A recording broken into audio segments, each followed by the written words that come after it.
आज आपसे मैंने चिया फूड सिर्फ इसलिए भी ज़्यादा शेयर किया कि मैं ये चीज़ें यूज़ कर रही हूँ। मोरिंगा पहले मैंने मोरिंगा यूज़ किया है, उसको ख़त्म किया। पहले मैंने वैसे डॉक्टर ईसा है एक हर्बलिस्ट, उनका टोटका था क्योंकि मुझे लीवर का इशू है, तो उनका टोटका मैंने यूज़ किया। उसके बाद मेरा मतलब बड़ी सर्जरी हुई है। उसके बाद फिर मैंने, क्योंकि मैं डाइट तो नहीं कर सकती थी, लेकिन उस सर्जरी के बाद ये है कि मैं फिर मोरिंगा पे चली गई। मोरिंगा लिया क्योंकि उससे काफ़ी चीज़ें हर्बलिस्ट होती थी। मैं बहुत ज़्यादा मतलब हर एंटीबायोटिक इंजेक्शंस मेडिसन्स और जो HP था वो भी 5.1 पे चला गया था। काफ़ी तबीयत ख़राब हो गई थी। माँ बाप बहुत याद आए, बहुत आते हैं, हर पल आते हैं। मैं रोने की कोशिश नहीं करती, मैं कोशिश हमेशा होती है कि उनके लिए मैं दुआ करूं कि जहाँ भी हैं अल्लाह ताला उनके लिए आसानियाँ पैदा करे। बहरहाल आप लोग भी मुझे दुआ में बहुत याद रखिएगा।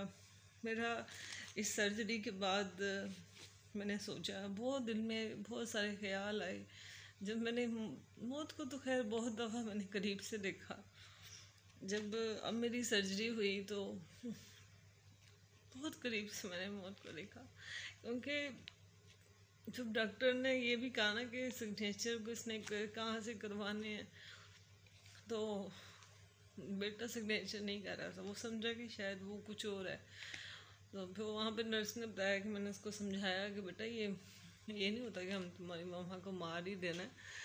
तो हमारा डॉक्टर फातिमा का बहुत बहुत शुक्रिया। मैं जितना शुक्रिया अदा करूँ कम है।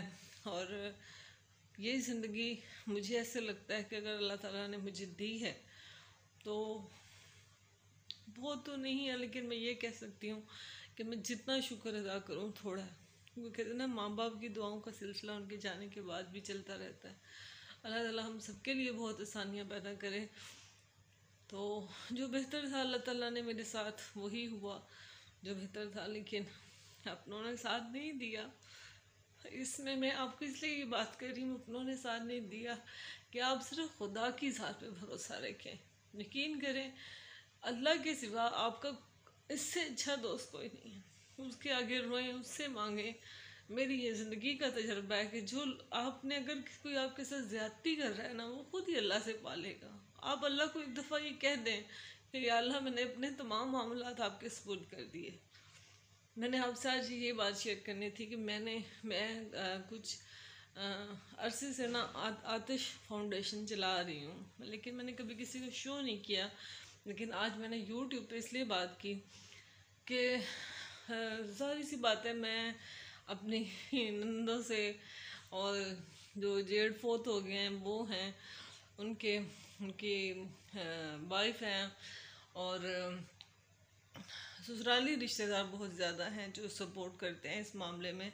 क्योंकि मैं ज़ाहिर सी बात है कि मेरे पास काम, जो लोग काम करते रहे हैं, पहले करते रहे हैं, जो बहुत पहले, मतलब जैसे बच्चे पैदा हुए, कोई दाइयाँ होती थी उस दौर में, वो सारी, वो जितने, कोई बच गया, कोई रह गया। मेरी पूरी कोशिश थी, क्योंकि मेरी सास जो थी, अल्लाह ताला उनको करवट जन्नत नसीब करे, बहुत अच्छी खातून थी। उनका हाथ इस मामले में बहुत सखी था। यकीन करें कि रमज़ान जैसे ही आता था, दरवाजे बजने लग जाते थे और लड़ाइयाँ होती थी कि मंगल वाला ही होना है कोई। वो सीधी आती थी और अम्मी के पास आके बैठ जाती थी, मेरी सास के पास। तो मुझे इस साल, एक तो मैंने बहुत, एक C-सेक्शन पहले हुआ 2 साल पहले थिंक, फिर हुआ। उसके बाद मैंने सोचा यार, मुझे अल्लाह ने पता नहीं ज़िंदगी इसीलिए दी है कि मैं कुछ कर सकूं। और मेरे दिल में बड़ा ख्याल आया, क्योंकि मेरी सास ने हमेशा, मेरी सास कहने को दिल नहीं करता, अम्मी इसलिए नहीं कहती कि आपको समझ नहीं आएगी। तो मेरी सास मेरे लिए बहुत कुछ करके गई, मैं उनका जितना शुक्रिया अदा करूं थोड़ा है। तो मैं इस रमज़ान में मेरा बहुत दिल किया कि मैं उनके उस सिलसिले को बहुत अच्छे तरीके से जारी करूं, बिल्कुल उसी तरीके से निभाऊं जैसे वो करती थी। मैं उसी तरीके से उस चीज़ को चलाऊं जैसे वो चलाती थी। तो मैंने पूरी कोशिश की, लेकिन मैं अपने तौर पे कर रही थी। लेकिन फिर मेरा दिल बहुत किया कि बहुत सारे ऐसे मुस्तहिक लोग होते हैं जो कि मतलब मेरे तक नहीं पहुंच सकते। तो मैं आपको यहाँ पे फ़ोन नंबर ज़रूर दे सकती हूँ कि आप इस नंबर पे मेरे से कांटेक्ट ज़रूर कीजिएगा और मुझे बताइएगा कि आपकी सिचुएशंस क्या हैं, आपके मसाइल क्या हैं। तो मैं इंशाल्लाह जहाँ तक हो सकता है, आतिश पावर फाउंडेशन आपके लिए हाज़िर है। मैं आपके लिए ज़रूर जहाँ तक हो सकी मैं आपके लिए करूँगी। मेरे पास जितनी कैपेसिटी होगी मैं उससे बढ़कर करूँगी इंशाल्लाह। लेकिन बस फेक लोग मत आइएगा। और वो होता है बाज़ का ये होता है कि एक ही ख़ानदान के चार चार लोग आ रहे होते हैं और यकीन करेंगे चीज़ें अच्छी नहीं होती। कुर्बानी में भी होता है ये सिस्टम, बड़ा अजीब लगता है ये सिस्टम। लेकिन बहरहाल लाइन लगाने की ज़रूरत नहीं होती।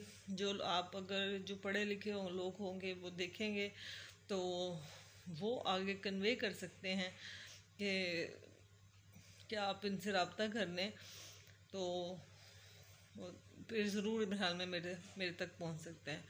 और बाकी आप मेरे चैनल को जितना सब्सक्राइब करेंगे मैं आपको 100% श्योर करती हूँ कि मेरे पास जितना जल्दी ये सब्सक्राइब होगा इसके सारे पैसे मैं एक अच्छी फाउंडेशन बना के दुनिया से जाना चाहूँगी। मेरी पूरी कोशिश होगी मैं इस फाउंडेशन को वहाँ तक ले जा सकूँ जहाँ तक इसका फैज़ जारी रहे। तो मैं इसमें नंबर ज़रूर ऐड कर दूँगी। लेकिन रमज़ान की वजह इसलिए मैंने बात की कि जो लोग डोनेशन देना चाहेंगे इसमें मेरी तो हिम्मत है, कोशिश पूरी करूँगी। तो अगर कोई इसमें डोनेशन करना चाहेगा तो वो ज़रूर मेरे से रब्ता करें। तो मैं जहाँ तक हो सकेगा वहाँ तक पहुँचाऊँगी। क्योंकि मेरे से जुड़े लोग बहुत मुखलिस थे लेकिन दुनिया से चले गए हैं। भाई साहब थे जेठ मेरे, उनका हाथ माशाल्लाह से बहुत सखी था। मैं आज भी उनकी जितनी बातें और जितनी तारीफ़ें करूँ थोड़ी हैं। क्योंकि वो मुझे अभी तक याद है कि रमज़ान का महीना होता था और उनके घर में माशाल्लाह से 4-4 6-6 हमारे घर है तो एसी लगे होते थे, लेकिन वो बग़ैर एसी के बैठ के कुरान पाक पढ़ते थे। और एक रमज़ान में 4 कुरान पाक माशाल्लाह से दिल लगा कर पढ़ते थे। ये नहीं कि सफ़े उल्ट दिए, ये बड़े आराम से बड़े शुगर के पेशेंट थे। आप अंदाज़ा लगाएं कि हम अच्छे खासे होके भी कहते हैं हाय थे पीड़े वो मतलब नमाज़ें भी पाँचों पढ़ते थे माशाल्लाह माशाल्लाह से। नहाना धोना रोज़ होता था, नमाज़ें भी सारी होती थी। उनका हाथ बहुत खुला था। उनके जाने के बाद मुझे पता चला कि बहुत सारे घर उनके सर पे चल रहे थे, बहुत सारे लोग उनकी तवज्जो से चल रहे थे। तो मैंने आज सोचा कि मैं एक वीडियो बना देती हूँ। मैं वैसे तो कर ही रही थी लेकिन वीडियो बनाने का मकसद ये था कि अब थोड़ा से रमज़ान में लोगों को उम्मीद होती है फिर थोड़ा सा। और मेरी जो सास थी माशाल्लाह से उनका हाथ भी बहुत सखी था। हमेशा मैंने बताया हमारे घर में तांता बंधा रहता था और मेरे तांते में मेरा ये शुमार होता था सारा। मैं उनकी बहू थी, उनके साथ रहती थी तो बस फिर वो चुम चुम के मुझे छोड़ती नहीं थी। और बाज़ औरतें कुछ तो अल्लाह के बस चली गई, कुछ ज़िंदा हैं जो, तो वो अभी भी आती हैं। परसों वो आई हैं एक्चुअल में, तो मुझे आवाज़ आई तो बस मैं कुछ कर रही थी, मैं बुला नहीं सकी तो उन्होंने उसको रिफ्यूज़ कर दिया। तो मुझे बहुत अजीब लगा। फिर मैंने सोचा कि मैं एक वीडियो बना दूँगी और इसमें मैं आपको अपना फ़ोन नंबर दूँगी, आप मुझसे फिर उस पर रब्ता कीजिएगा। और अगर कोई नहीं जानता तो फिर उसको बताइएगा। और जितना हो सकता है मेरे साथ कोऑपरेट करेंगे रमज़ान में, मैं उतनी ज़्यादा अच्छी सपोर्ट कर सकूँगी। और मुझे उम्मीद है कि ये फाउंडेशन को मैं बहुत अच्छे तरीके से इंशाल्लाह ताला हैंडल करके जाना चाहती हूँ दुनिया से, कि ताकि इसकी बुनियादें रूट्स किसी चीज़ की बन जाती है ना, जब वो कहते हैं ना तो शाखें खुद ही फूट जाती हैं।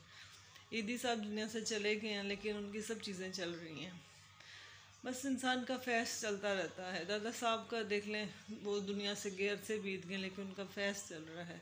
हम नेगेटिव चीज़ों को छोड़ दें, पॉजिटिव देखें तो लाखों लोग वहाँ पे खा रहे हैं, लाखों सो रहे हैं। कई चीज़ें नेगेटिव भी होती हैं, पॉजिटिव भी देखनी पड़ती हैं। वो कहते हैं तस्वीर के दो रुख होते हैं। तो बस मैंने भी ज़िंदगी में ये, जब मैंने अपनों को बहुत ज़्यादा खोया, माँ को भी खो दिया, बाप को भी खो दिया, लेकिन सास को भी और जेठ को खोने के बाद बहुत ज़्यादा फील हुआ। फिर मैंने बहुत ज़्यादा कोशिश की कि मैं जहाँ तक हो सकता है लोगों के काम आ सकूँ।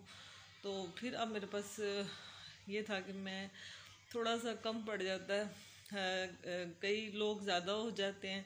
तो मैं इंशाल्लाह पूरी कोशिश करूँगी कि जहाँ हकदार होंगे मैं आपको वीडियो जो मेरे साथ साथ देंगे मैं उनको सेंड कर सकती हूँ, कोई मसला नहीं मेरे लिए।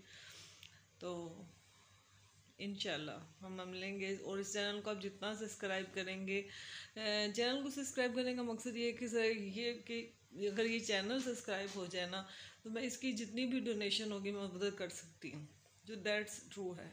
मैं आपको जो सच बता रही हूँ कि ज़िंदगी में ये है कि जो इसकी डोनेशन मिलती रहे वो मिलेगी मुझे, इंशाल्लाह मैं उसको ज़्यादा अच्छा बिल्टअप कर सकूँगी। तो मुझे उम्मीद है कि आप सारे लोग मेरा इसमें साथ दोगे और मैं इसमें ही मेंशन कर देती हूँ। तो इंशाल्लाह करेंगे। Okay, take care.